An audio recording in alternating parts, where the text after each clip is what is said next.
Entonces vamos a comenzar. Bueno, les decía de que de todo el marco normativo que la Dirección de Contabilidad Pública, ente rector del sistema de contabilidad en nuestro país, ha emitido una serie de documentos como directivas, resoluciones, comunicados, y estos, en cierta forma, son los vigentes, entre otros, ¿no? He querido presentar los 12 documentos que a la fecha están vigentes. Y esto no incluye, por ejemplo, las publicaciones que tienen que ver con los CAFAES y las empresas públicas. He tratado de hacer un compendio de lo que viene a ser solo sector público. Así que hay otras normas, ¿eh? Esto no es el total de las normas que emite nuestro ente rector. Recuerden que hay otros aspectos, pero que tienen que ver con las empresas públicas. Bien, a ver, por ejemplo, y sería bueno, un modo de invitación para todos los participantes, que por lo menos estas 12 normas deberíamos tenerlas muy al tanto. Ejemplo, tenemos la directiva 04 que tiene que ver con el cierre contable anual. Es decir, todavía estamos trabajando el cierre anual 2019, periodo 2019, por lo tanto, esta directiva presenta las disposiciones que tiene que ver con el procedimiento de cierre contable de dicho periodo. Así que recomiendo a los que están haciendo el cierre contable a darle siempre una revisión a lo que decimos, que luego yo voy a explicar en qué consiste, ¿no? Un resumen de estas normas. Luego tenemos la directiva 02-2019, que es la directiva de cierre contable que tiene que ver de los periodos intermedios, tiene que ver con los periodos intermedios, es decir, al primer trimestre, segundo trimestre, al tercero, qué es lo que se recomienda, ¿no? Nótese que una directiva nos da ciertos alcances, precisiones para tener en cuenta al momento de cerrar los estados financieros de las entidades gubernamentales, pero que no se ha habido un cambio sobre este procedimiento, pero recordemos de que la Dirección de Contabilidad Pública ha emitido estos procedimientos para tener en cuenta. Luego, en el número 5, les he considerado la Directiva 01-2017, es una directiva sobre los procedimientos contables que se debe tener en cuenta respecto al deterioro por desastres naturales. Esto justamente la dirección emitió esta norma cuando tuvimos el problema por el fenómeno del niño costero, el cual produjo muchos problemas de los activos en las entidades, ¿no? Como por ejemplo bibliotecas totalmente inundadas, computadoras malogradas, impresoras, laptops, muebles. Entonces el mecanismo no es lo mismo, ¿no? Se supone que los activos tienen un valor, pero ya han sido deteriorados, y esta directiva ayuda a eso. El 6 tiene que ver con la directiva 05-2016, que es el texto único, cabe resaltar que es el texto único, el tubo de la propiedad, planta y equipo. Basado en la NIC SP número 17, se han establecido los procedimientos para saber cuándo estamos frente a un activo y cuáles son los procedimientos que debemos tener en cuenta para reconocer, medir y revelar los activos del sector público. Que dicho sea de paso, esta directiva 05-2016 tiene un anexo, el anexo 01, que nos habla sobre todos los procedimientos respecto a las depreciaciones. Luego aquí, en el número 7, les he puesto la resolución vigente, que es la del Plan Contable Gubernamental, versión 2018, que fue actualizada con esta resolución directorial 03-2019. Asimismo, haciendo un poco de historia, en el año 2014 se emitieron 4 directivas muy interesantes. Por ejemplo, la 02, que esta sirvió para realizar la modificación de la vida útil y la revaluación de los edificios en el sector público. Muchas entidades han cumplido y otras no. El 9, la directiva 03-2014, relacionada al costo amortizado, ¿ya? Sobre todo en el tema de los instrumentos financieros, ¿no? Ese mismo año salió la 04-2014 respecto a la directiva sobre instrumentos financieros. El 11, la directiva 06-2014, que tiene que ver con el manejo de las concesiones, ¿no? O los contratos de concesión de servicios, donde se habla de un concedente y el concesionario, ¿no? O comúnmente conocido como el operador. Y por último, les he considerado la resolución directoral 010-2018 que oficializa las 40 NICs en el sector público. 40 en números, pero literalmente son 35. Entonces, este es el marco contable actualizado. Por lo tanto, nuevamente invito a todos los participantes, a todos los seguidores y alumnos de Desarrollo Global a que puedan tener en cuenta estas lecturas. Me imagino que todos los contadores, de hecho, que tienen estas normas en sus escritorios, la usamos todos los días para las consultas y para nuestros procedimientos. Y seguramente en cualquier curso de un diplomado o una maestría, de hecho, que el marco normativo se usa el que estoy mencionando. Bueno, el año 2016 salió esta norma, la ley de presupuesto, la ley 30.372, y fíjense qué dice. Las entidades públicas presentan estados financieros y presupuestales auditados cuando cumplan estas condiciones, lo cual es muy observable, ¿no? ¿Por qué? Porque fíjense lo que dice.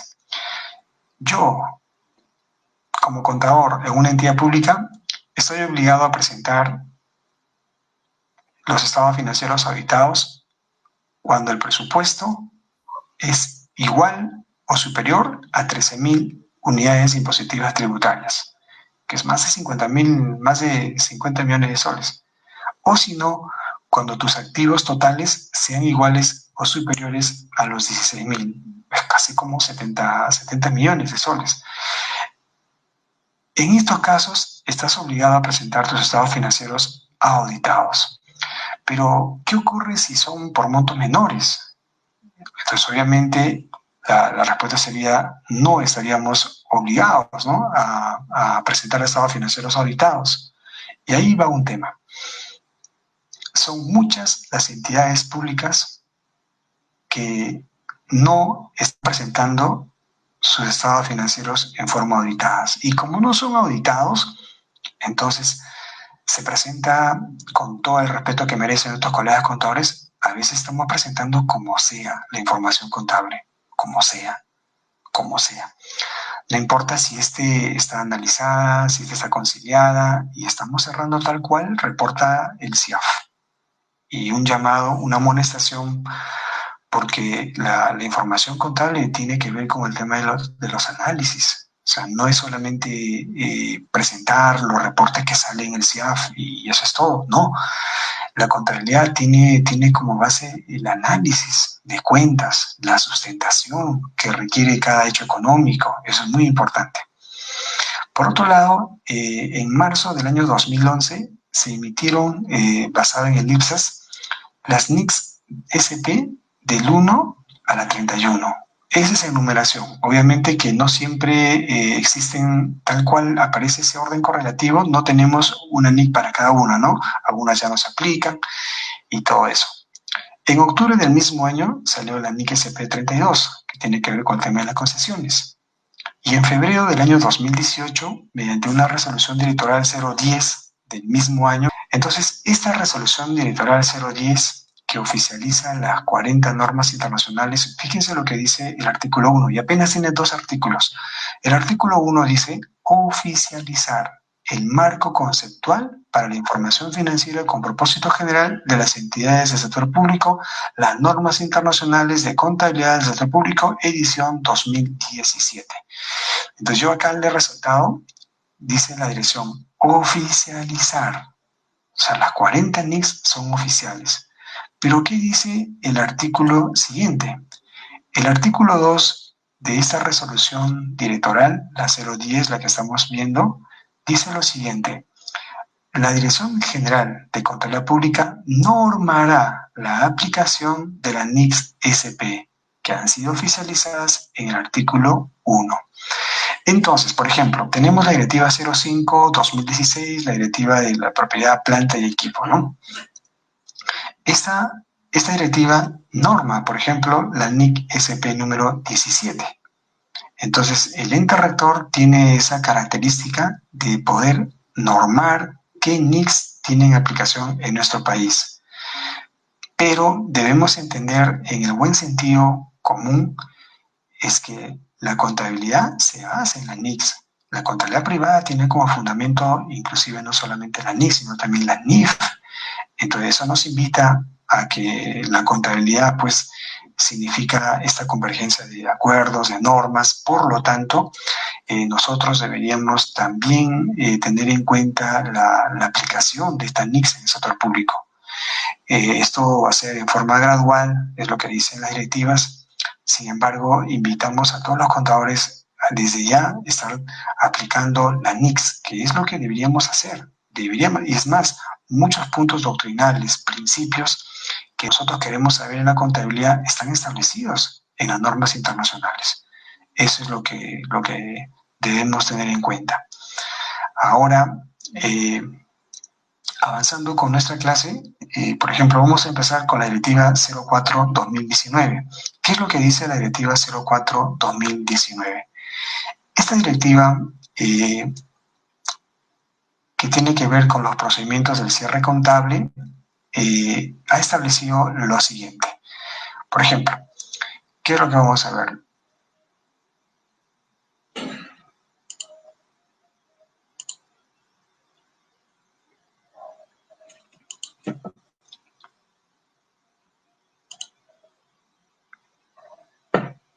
Ya, vamos a revisar ahora lo que dice la Directiva 04, ¿correcto? Miren, por ejemplo, no vamos a revisar toda la directiva porque eso nos pasaríamos muchas horas. Sin embargo, vamos a ver los aspectos que yo considero que son relevantes y que todo es importante, pero para mí es muy importante. Por ejemplo, por tercer año consecutivo, la Dirección de Contabilidad Pública establece lo siguiente. El director general de administración dispondrá a los responsables de las oficinas de contabilidad y oficinas de tesorería la realización obligatoria de la conciliación entre saldos de balance.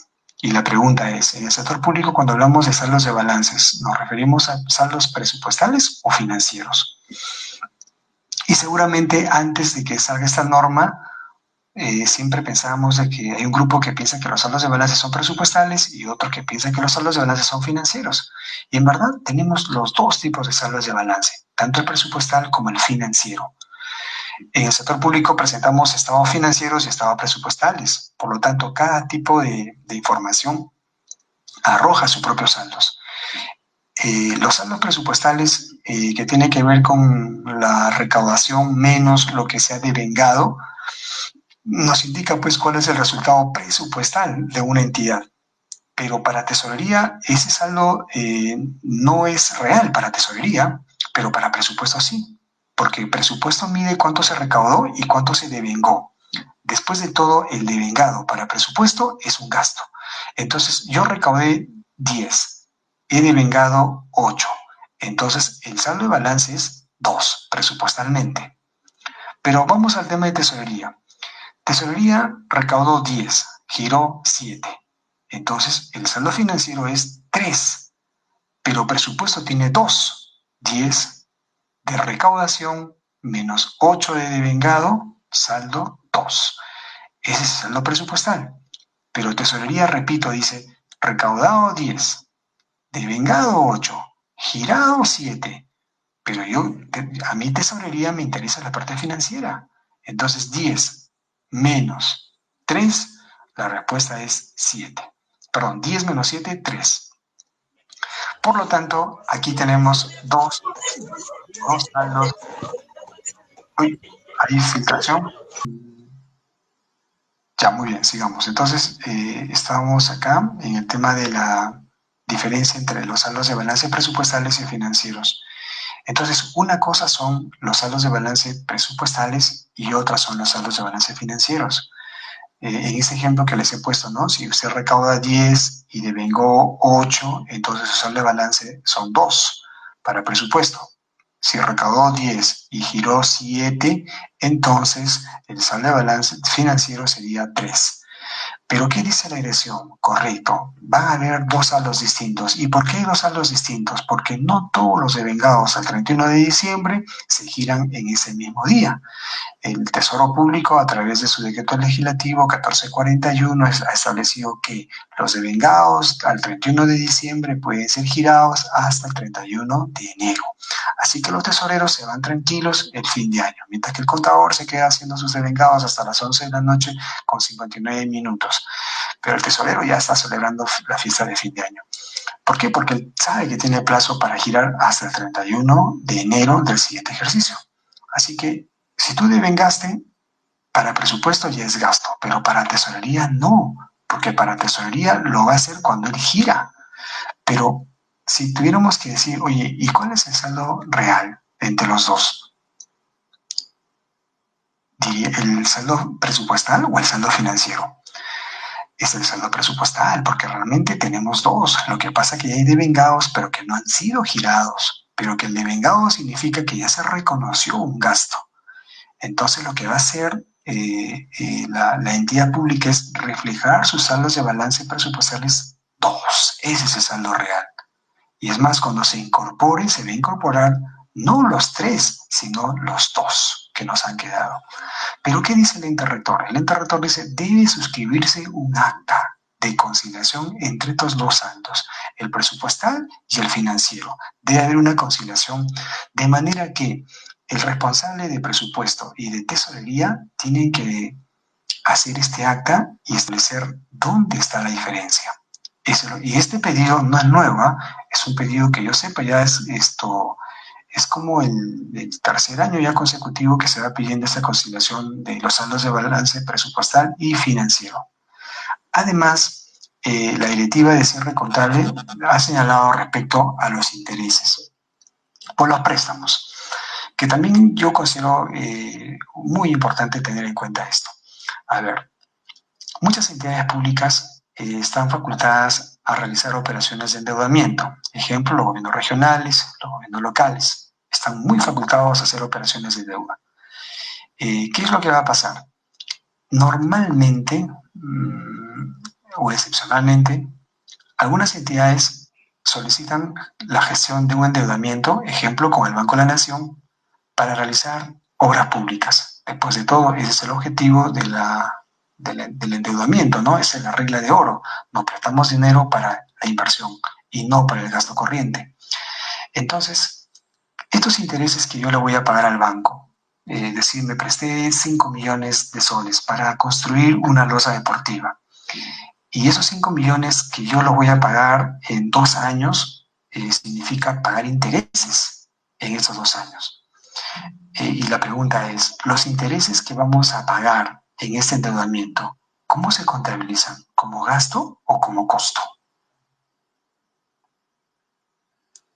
Yo tengo entendido que antes que se haga estas normas que nos hacen entender, había un criterio, ¿no? Algunos, de acuerdo a la NIC SP número 5, costos de endeudamiento, tenemos dos criterios, el tratamiento permitido y el tratamiento alternativo, en la cual me dice los intereses pueden ser tratados como gastos y el tratamiento alternativo me dice que puede ser como costo. Pero ¿cuándo puedo diferenciar eso? Entonces, ¿qué dice la directiva de cierre contable? El importe de los costos por préstamos, que implica intereses y otros, repito, nos prestamos 5 millones y voy a pagar 400.000 de intereses en 2 años. Esos intereses, los 400.000 soles, ¿formarían parte del costo o el gasto?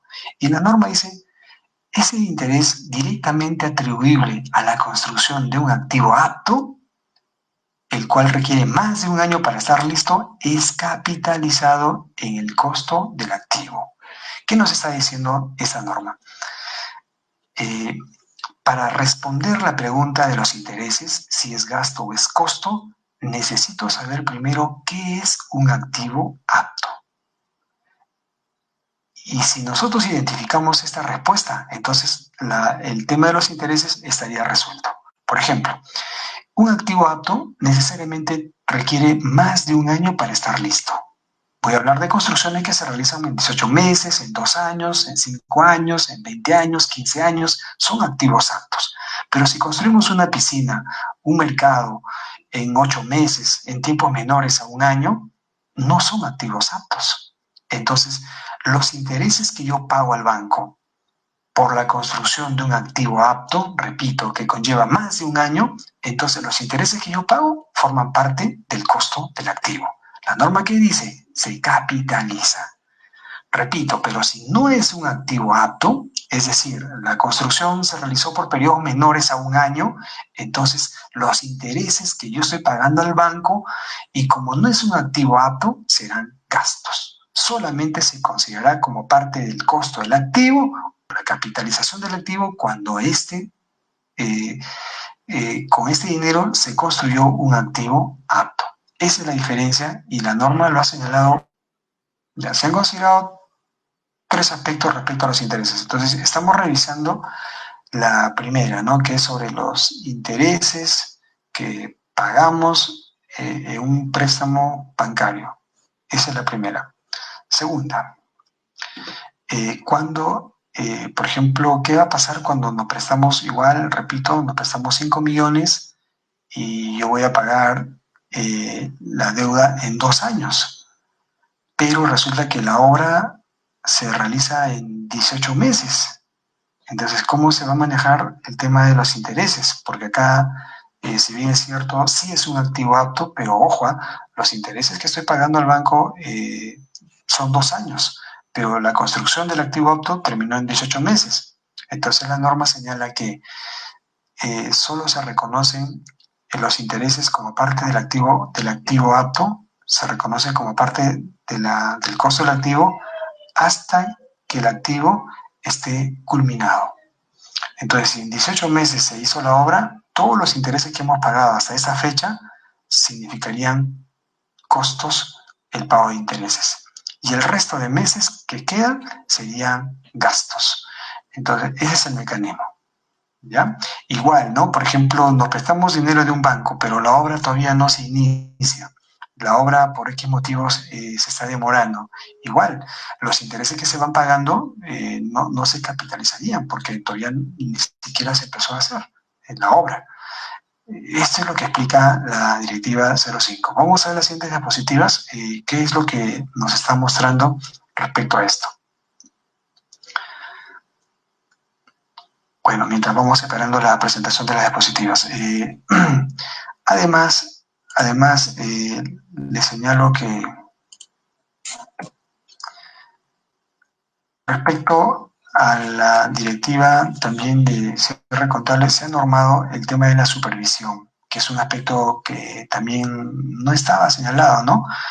Si bien es cierto, los costos de la supervisión forman parte también del costo de la obra, pero ¿en qué momento se debe reconocer?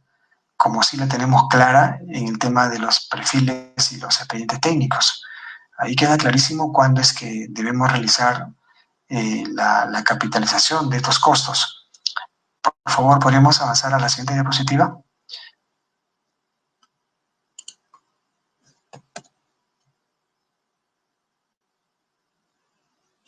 No. Entonces, les comentaba que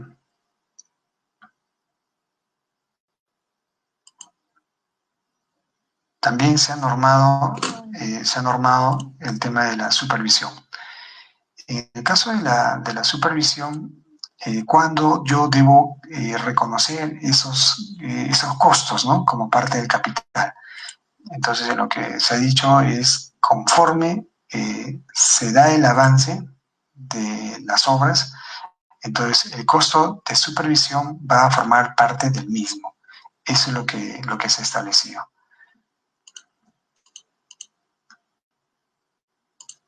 Ya, eso lo tenemos acá.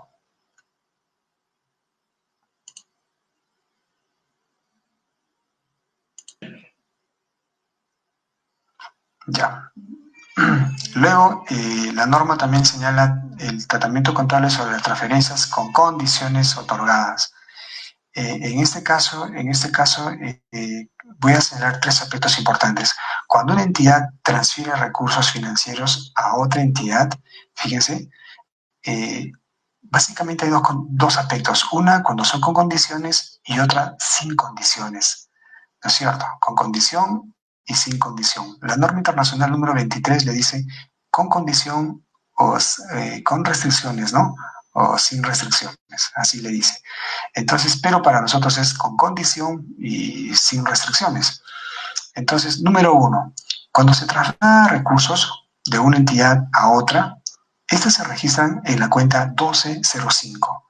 Entiéndase que es una condición, es una transferencia con condición cuando existe la obligación de rendición o si no, la obligación de devolución si la otra entidad usa los recursos en formas distintas a las señaladas en los contratos. Por lo tanto, si A le entrega dinero a B para un objetivo, tiene que cumplirse eso. Y B tiene la obligación, dice, de devolver el recurso si no lo usa en la forma establecida en los contratos. Esa es la condición. La norma señala que la condición tiene que estar establecida en los contratos. Eso es lo que dice, ¿no? Que debemos tenerla en cuenta ahora. Y hay casos de entidades públicas que ya están considerando en los contratos esta cláusula que dice, en el caso que se usara en otros fines, el dinero transferido será devuelto. Y eso tiene que estar plasmado en los contratos como parte de la condición. Y acá dice, ¿no? Cuando se disponga la condición a las entidades receptoras de devolver los recursos si estos son utilizados en forma distinta a la establecida. Entonces, si es una condición, yo uso la cuenta 1205, ¿de acuerdo? Usamos la cuenta 1205 para determinar eso. Segundo, dice, esta cuenta 1205 va a ser rebajado cuando la entidad transferente u otorgante tenga conocimiento que la condición establecida ha sido satisfecha. Claro que seguramente B le va a decir a mira, te informo que ya estamos avanzando, no se requiere pues que mande todas las facturas para que revise, ¿no? Sino, ¿para qué le transfiere tanto dinero? Sino que básicamente es un informe, normalmente le llamamos el informe técnico, y ya tiene conocimiento de que B está avanzando, entonces esta cuenta 1205 se va reduciendo. Y al reducirse, se hace gasto. Entonces, eso es lo que se está entendiendo.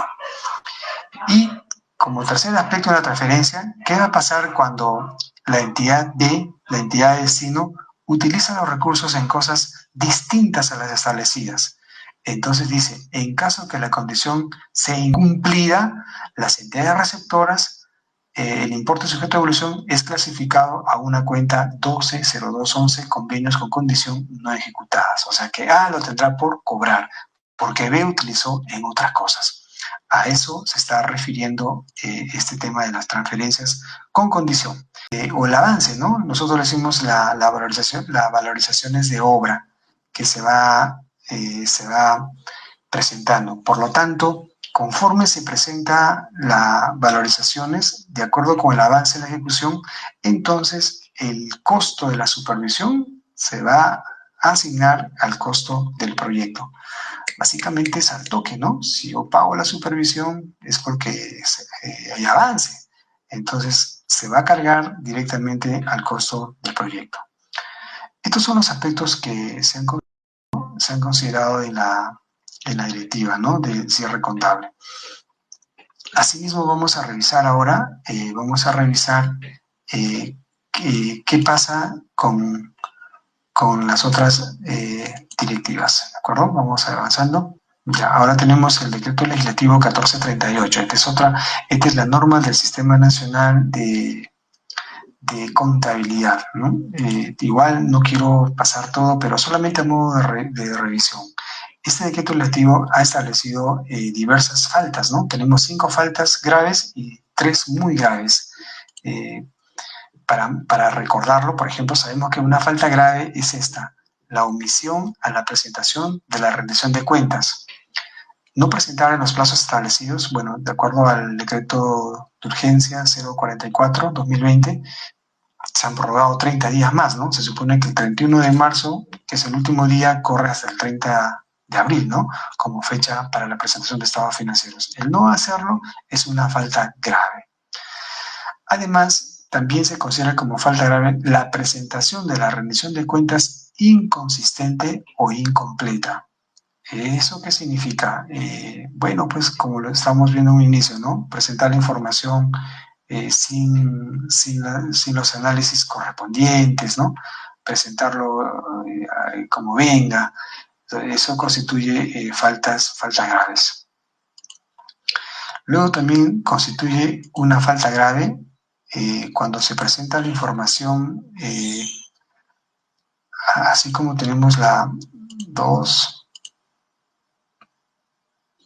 Tercero, la ausencia o no conservación de documentos físicos o electrónicos que sustenten las transacciones ejecutadas por un tiempo no menor a 10 años. Esa es otra falta que también tenemos que tenerla en cuenta ahí. Falta número 4, no entregar o ocultar a las oficinas de contabilidad o la que haga a sus veces información de hechos de naturaleza económica. Esto es para tesorería, para patrimonio, para personal, para abastecimientos, para procuraduría, asesoría legal, inversión pública, logística. Todos tienen que presentar información a contabilidad. El no hacerlo implica una falta grave, porque esa información incide o puede incidir en la información financiera y en los resultados de la entidad. Eso hay que tenerlo en cuenta. Y la otra falta grave es esta, ¿no? Efectuar el registro contable de los hechos económicos sin considerar las disposiciones y los procedimientos normativos. Es decir, cuando hacemos de la contabilidad cosas nuestras sin respetar lo que el ente rector lo ha establecido. Y como faltas muy graves tenemos el hecho de que se realice el registro contable de los hechos económicos sin contar con el sustento documentario. Falta grave. Imagino, por ejemplo, de vengados que se registran en el sistema sin la factura, sin la conformidad. Otra falta muy grave, presentar para el registro contable documentos falsos o adulterados. Pero yo, ¿cómo puedo darme cuenta? Sabemos, Control Previo sabe que toda factura, todo recibo tiene que pasar por los canales de SUNAT, ¿no? Para ver del estado de esa factura. Y finalmente, deteriorar o destruir intencionalmente documentos físicos o electrónicos que sustenten hechos económicos se considera falta grave. Por otro lado, esto es lo que me gusta, el artículo 14 de este decreto legislativo dice lo siguiente: por ningún motivo debemos dejar de registrar o procesar o presentar la información contable, ya sea por insuficiencia o inexistencia de legislación. Es decir, debemos registrar todos los hechos económicos que ocurren en una entidad. La resolución directoral 01-2018 que aprueba el plan contable gubernamental, entre otros aspectos, ha considerado lo siguiente, ¿no? La contabilidad del Estado tiene como objetivo primordial contribuir a la mejora permanente de la toma de decisiones. Esa es una finalidad. Igual recuerdo el Instituto Americano de Contadores Públicos señaló esto, ¿no? Que una de las finalidades que tiene la contabilidad es esta: servir para la toma de decisiones. Es información útil para la toma de decisiones. Esta resolución establece que la contabilidad se lleva en idioma español, en moneda nacional, a través del CIAF, y todas las operaciones son sustentadas con documentos fuentes. Y el plan contable gubernamental tiene esta composición. Tenemos a los elementos del plan contable, excepto el 7, el 1 para el activo, el 2 para los pasivos, 3 patrimonio, 4 ingresos, 5 gastos, 6 resultados, 8 las cuentas presupuestales y 9 tenemos las cuentas de orden. Ese es el orden de cómo se han establecido los elementos en esta estructura. Nótese que con los 3 primeros elaboramos la información de la situación financiera más las cuentas de orden. Si bien es cierto, las cuentas de orden no alteran el patrimonio del sector público, sino, como su mismo nombre lo dice, son cuentas de control, pero para fines de presentación se presenta en el F1. Con el 4, 5 y 6 elaboramos el estado de gestión, el F2. Y con el elemento 8 trabajamos las cuentas, los estados presupuestales, los reportes y los estados presupuestales.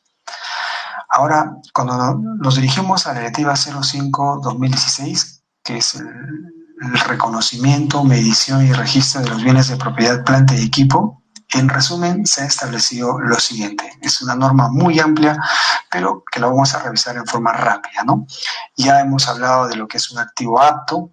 La directiva de cierre contable dice, pero esta directiva refuerza ese concepto, señalando que un activo apto es aquel que necesariamente requiere un periodo de tiempo sustancial Y ese periodo sustancial en nuestro país significa mayor a un año, antes de estar listo para su uso o venta al que se destine. Ejemplo de lo que vienen a ser los activos aptos en el sector público.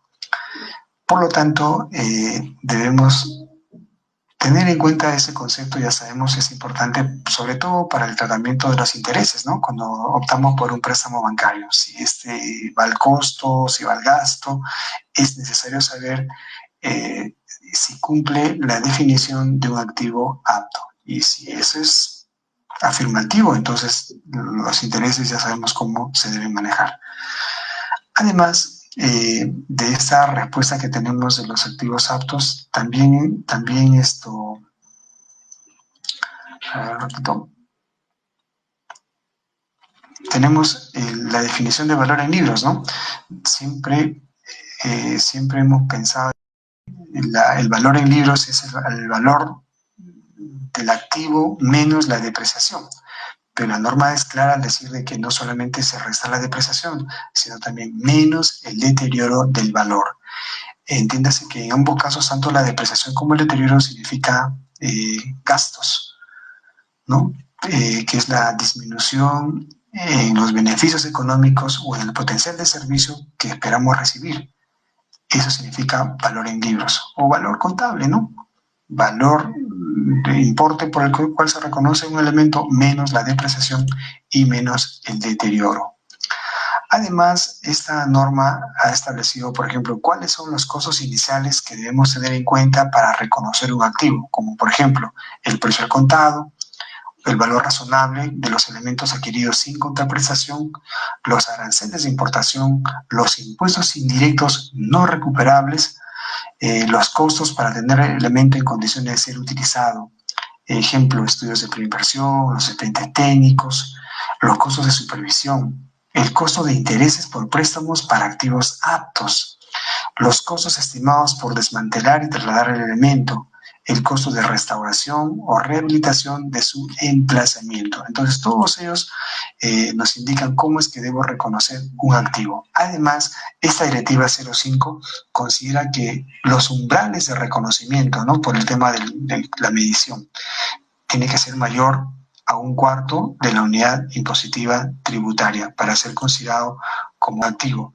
Y no solo eso, sino el elemento tiene que tener una vida útil mayor a un año.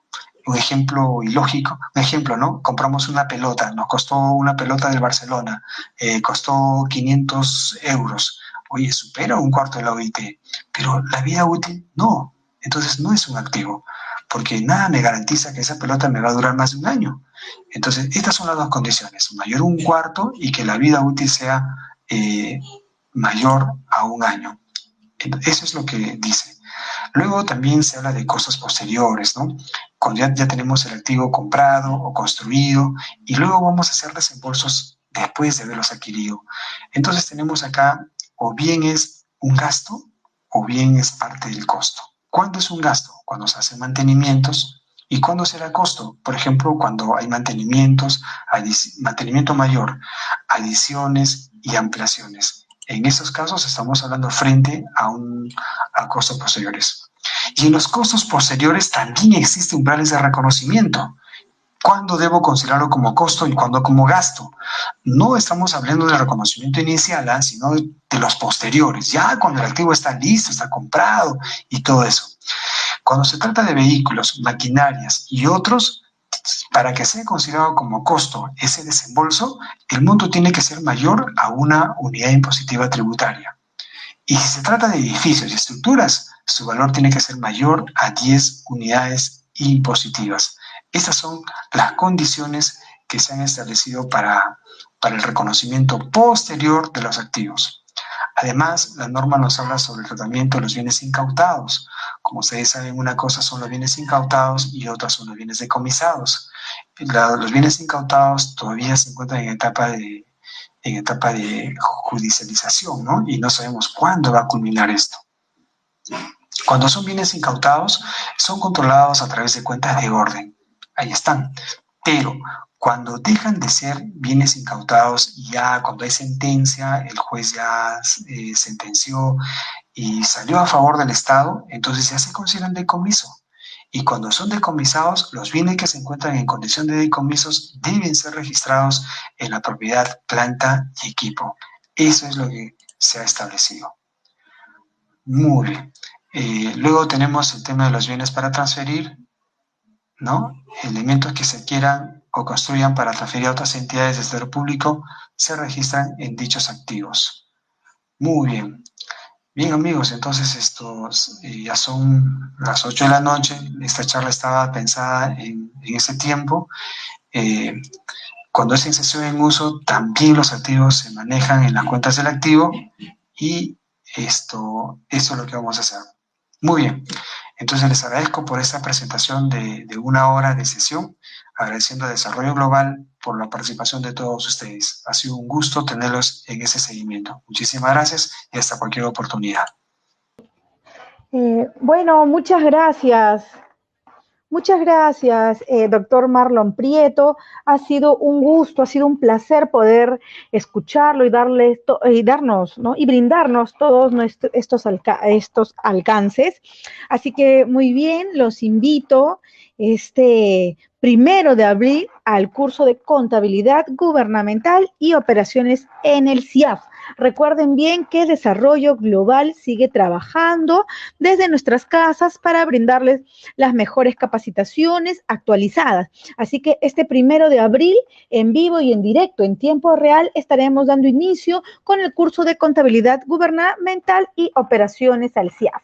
Recordarles también que la certificación será a nombre de la Universidad Nacional Mayor de San Marcos y se le otorgará un certificado por 50 horas lectivas.